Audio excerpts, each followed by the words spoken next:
Bonjour et bienvenue. Aujourd'hui, on s'attaque à un mystère mathématique qui a tenu en échec les plus grands esprits pendant des siècles. Un défi tellement immense qu'il semblait vraiment appartenir au domaine de l'infini.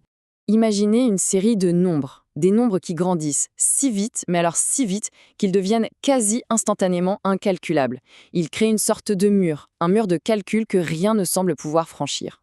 Et si ce monstre, cette complexité qui paraît juste écrasante, n'était en fait qu'une illusion, une simple question de perspective? Et si le problème, ce n'était pas la taille, mais la façon dont on regarde les choses? Allez, on plonge dedans. Pour bien comprendre la solution, il faut d'abord saisir l'ampleur de l'obstacle. Pendant des siècles, les mathématiciens se sont littéralement cognés à ce qu'on appelle le mur de Fermat. Et tout part de là, de cette formule d'une élégance, mais d'une élégance trompeuse. C'est Pierre de Fermat qui l'a proposée au XVIIe siècle. Elle génère une suite de nombres qui, au début, semblaient tous être premiers. Le souci, c'est que la simplicité de la formule cache une croissance vertigineuse, presque explosive. Ce nombre énorme que l'on voit, c'est f6, juste le sixième terme de la suite. Ce n'est même plus une croissance exponentielle, c'est ce qu'on appelle une croissance hyper-exponentielle. Pour faire simple, chaque nouveau terme est quasiment le carré du précédent.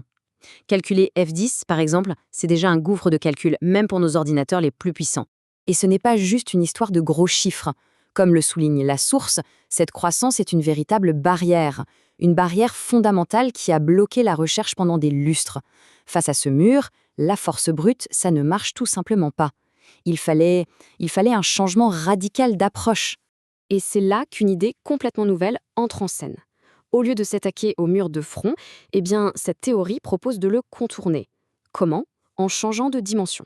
Voici donc le cœur du réacteur, la théorie indicielle. L'idée est assez révolutionnaire. Le nombre de Fermat, ce géant qu'on voit, n'est en fait que la surface des choses. Pour le comprendre vraiment, il faut trouver sa racine, ce que la théorie nomme son antécédent. C'est un peu son origine géométrique, cachée dans une dimension inférieure. Alors, le processus pour y arriver, c'est ce qu'on appelle une double descente. L'idée, c'est d'éplucher les couches de complexité en deux étapes. D'abord, on transforme le grand nombre de Fermat en un indice continu. Ensuite, on descend d'un autre cran pour isoler sa racine fondamentale, son fameux antécédent. On ne calcule plus, on navigue dans la géométrie du problème. Bon, mais comment ça marche cette descente? En fait, tout le système est gouverné par une seule et unique fonction, une sorte de clé maîtresse qui ouvre toutes les portes. La voilà, c'est elle, la clé de voûte de toute la théorie, la fonction qui génère ce fameux espace absolu. C'est le moteur qui orchestre toute la structure. Et tout le secret, il est caché dans cette petite fraction juste à la fin. Ce petit morceau de la formule, le -1 puissance n, il se comporte exactement comme un pendule. Il oscille, de manière parfaitement prévisible.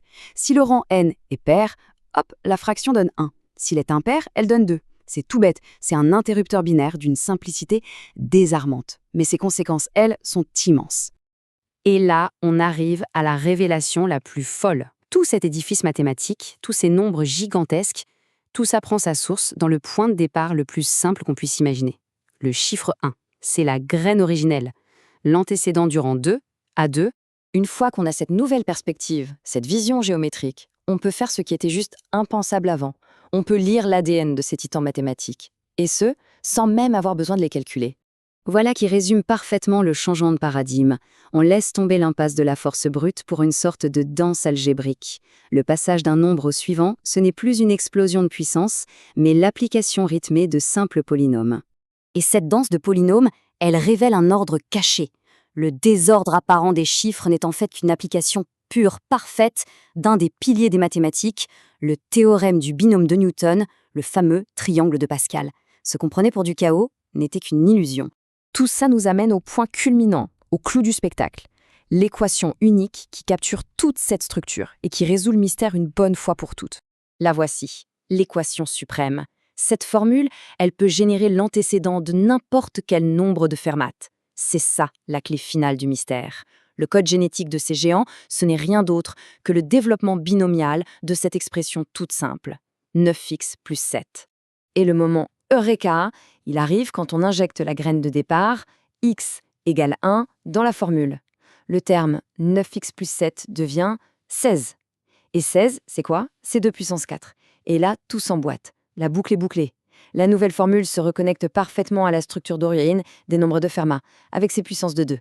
La conclusion est donc sans appel.